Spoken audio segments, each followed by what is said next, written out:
इटावा में हाल ही में एक कथावाचक के साथ हुए कथित अपमान के बाद प्रदेश भर में धार्मिक चेतना और आत्मसम्मान को लेकर बहस तेज हो गई है। इस घटना के बाद कई सामाजिक संगठनों और धार्मिक विद्वानों ने अपने अस्तित्व और कार्यक्षेत्र को सार्वजनिक मंचों पर सामने लाना शुरू कर दिया है। इसी कड़ी में प्रयागराज के बाहरिया इलाके में एक कदम उठाया गया है।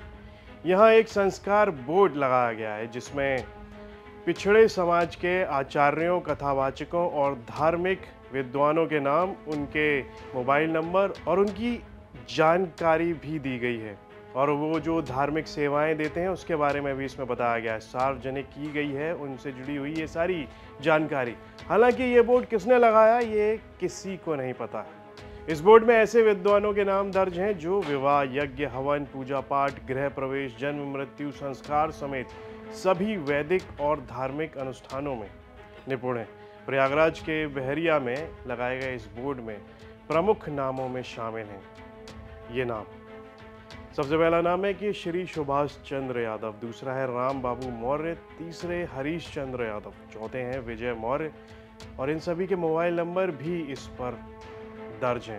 इसी बोर्ड में राम बाबू मौर्य का भी नाम लिखा हुआ है। उनसे जब बात की गई तो उन्होंने बताया कि वो जौनपुर के रहने वाले हैं। वो एक बौद्ध तरीके से पूजा पाठ करते हैं। वहीं इसी बोर्ड में हरीश चंद्र यादव नाम का भी शख्स है जो कथा करते हैं और उनका कहना है कि वो पिछले 25 सालों से ये कर्मकांड और पूजा पाठ का काम करवा रहे हैं। इनका कहना है कि वो संपूर्ण आनंद संस्कृत विश्वविद्यालय से उपाधि प्राप्त हैं और वो पिछले कई सालों से हर बिरादरी में जाकर पूजा पाठ करवा रहे हैं। किसी ने कभी उनसे उनकी जाति नहीं पूछी, ना ही किसी को कोई ऑब्जेक्शन है, लेकिन उन्होंने बड़ी सहजता से कहा कि हमें भी कई लोगों से पता चला है कि मेरा नाम प्रयागराज के एक बोर्ड से वायरल हो रहा है, उसमें कर्मकांड करने वाले आचार्यों का नाम है और उसे पर यादव और मौर्य बिरादरी से आने वाले आचार्यों के नाम भी दर्ज है। हम लोगों ने इस बोर्ड को नहीं लगवाया है। उनका कहना है कि उन्होंने इस बोर्ड को नहीं लगवाया है, लेकिन इस बोर्ड से उन्हें कोई दिक्कत भी नहीं है। इसी तरह इसी गांव में गुलाब चंद्र यादव और फूल चंद्र यादव भी संस्कृत में पोस्ट ग्रेजुएट हैं और संपूर्णानंद संस्कृत विश्वविद्यालय से आचार्य की उपाधि प्राप्त कर चुके हैं।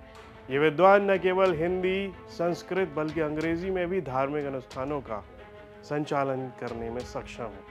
इसी यादव बिरादरी से आने वाले फूलचंद यादव ने भी कहा कि वो आचार्य हैं और वो भी आचार्य की डिग्री ले चुके हैं। हालांकि बोर्ड पर उनका नाम दर्ज नहीं है। 25 सालों से साधना और सेवा में लगे हुए हैं ये लोग। इसी सिलसिले में प्रयागराज के जलालपुर कस्बे के निवासी आचार्य विद्यासागर यादव का नाम भी सामने आता है। वो पिछली 25 सालों से यज्ञ, मंत्रोच्चारण और वेद पाठ के माध्यम से धार्मिक सेवाएं दे रहे हैं। उनका कहना है कि समाज के हर वर्ग से उन्हें सम्मान और सहयोग मिला है।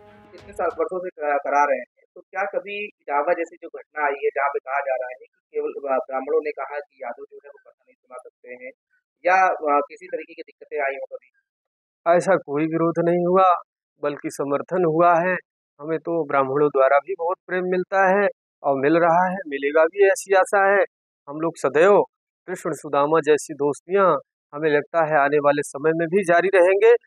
यह कुछ दिन के लिए उस विवाद को लेकर के लोग उसको तूल पकड़ा दे, बात की बात है, लेकिन हम यह कहेंगे कि सभी भाइयों से, चाहे ब्राह्मण भाई हो, यादव हो या अन्य हो, सबको जात पात भेदभाव भुला करके वेदों की ओर, जैसे हमारे ऋषियों ने, बहुत सारे आचार्य श्री राम शर्मा ने कर्मकांड को घर घर पहुंचाया, सब लोगों का समान अधिकार है ऐसा कहा, तो हमें आचार्य श्री राम शर्मा के कहे हुए वाणी पर चलना चाहिए। स्वामी दयानंद ने वह वेदों की ओर लौटो, सबको वेदों को पढ़ाया। वैसी समय आ गया है कि एक बार पुनः वेद पुराण रामायण को हमें हर जन जन तक पहुंचाना चाहिए। इटावा की घटना के बाद उन्हें पूजा पाठ और संस्कारों के लिए संपर्क करने वालों की संख्या में काफी इजाफा हुआ है। इस पर आचार्य विद्यासागर का साफ तौर पर कहना है कि आज दो धाराएं बन चुकी हैं, एक जो परंपरा को तोड़ना चाहती है और दूसरी जो इन्हें अपने समाज के विद्वानों से सहेजना चाहती है। हमें इस समय अपने धर्म और परंपरा की रक्षा के लिए खड़ा होना होगा। प्रयागराज में लगा ये बोर्ड केवल एक सूचना का बोर्ड नहीं है, ये पिछड़े समाज के आत्मसम्मान और सांस्कृतिक हिस्सेदारी की एक सशक्त अभिव्यक्ति है। ये दिखाता है कि धार्मिक और सांस्कृतिक कर्मकांड किसी एक वर्ग की बपौती नहीं है, बल्कि हर जाति, वर्ग और समुदाय में ऐसे विद्वान मौजूद हैं जो सनातन परंपरा को आगे बढ़ाने में सक्षम। बोर्ड पर जिन 3 प्रमुख आचार्यों के नाम हैं वे सभी यादव और मौर्य बिरादरी से हैं और सालों से सनातन धर्म की सेवा में लगे हुए हैं। उन सभी का कहना है कि अगर हमें सनातन धर्म को बचाना है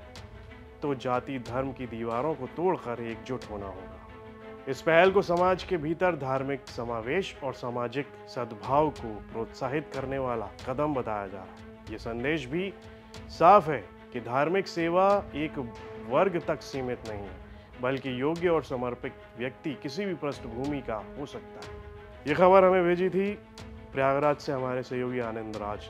इस सब पर आपकी क्या राय है, कमेंट बॉक्स में लिखकर हमें ज़रूर बताएं। यूपी से जुड़ी तमाम खबरें देखने के लिए आप देखते रहिए यूपी तक।